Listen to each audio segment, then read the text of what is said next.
Welcome to NCC News Sports. I'm Louie Genovese. And we got a packed show for you today, from an upset in the big game to repeat victories in the Great American Race. Starting off with Super Bowl 59 in New Orleans, a rematch from the 2022 season. Although Mack and Dylan believe there are far bigger issues to be concerned with in this election, Mack believes voters will make their decision based on this. Rich, after a long offseason following a loss to Denver in the playoffs, the Syracuse team, led by head coach Gary Gait, opened against the Jacksonville Dolphins, led by John Galloway, another former Syracuse men's lacrosse alum and two-time national champion.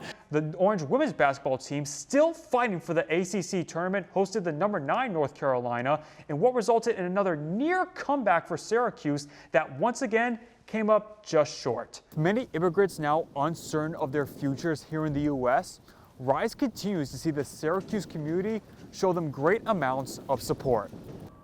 McCord shared with the media that back at the East Shrine Bowl in January, he met with two teams that expressed interest in him, the New York Jets and the Cleveland Browns, both of which he shares interesting connections. He grew up a Jets fan his entire childhood while attending St. Joseph's Preparatory School in Philadelphia, and one of its alumni, current Browns head coach Kevin Stefanski.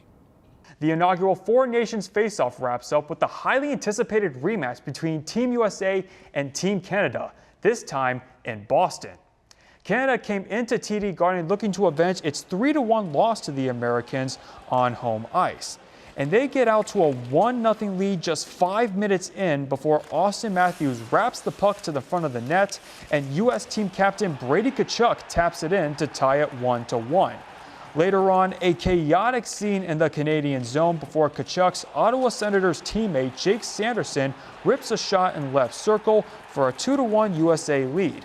Then Canada ties it 2-2 with an assist from Mitch Marner to Sam Bennett, who gets a top-shelf goal. After a scoreless third period forces overtime, Connor McDavid, wide open in the slot, fires it past goaltender Connor Hellebuck, capping off the 3-2 revenge win for the Great White North.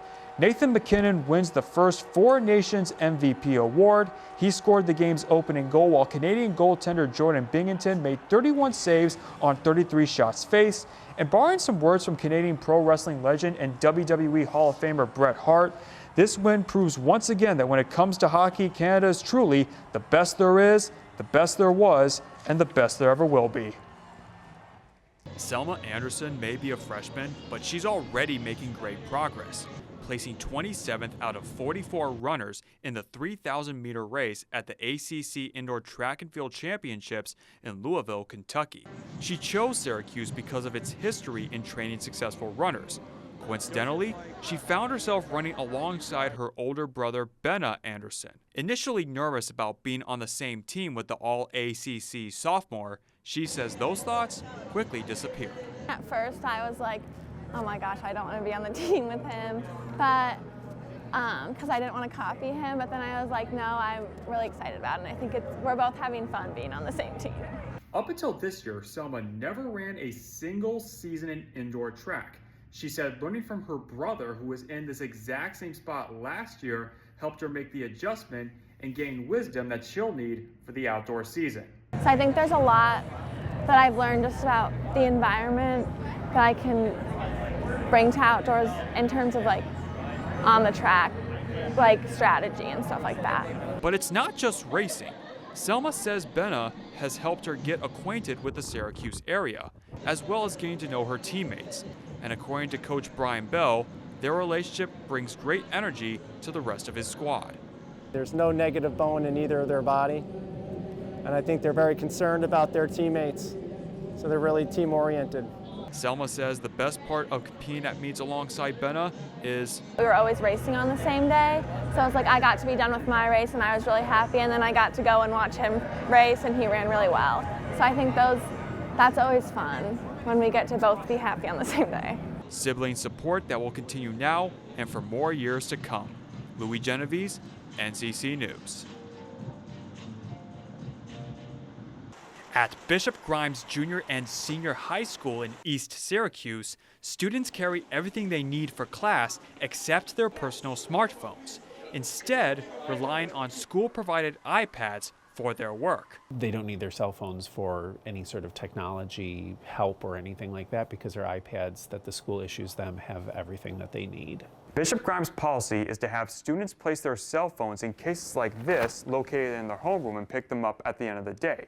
Spanish teacher Sarah Kinney says most of her students are usually compliant. It does eliminate distractions during the day, at least of this kind. The school established this policy 4 years ago, and other state schools will have to follow suit, with Governor Kathy Hochul's cell phone ban to go into effect later this year.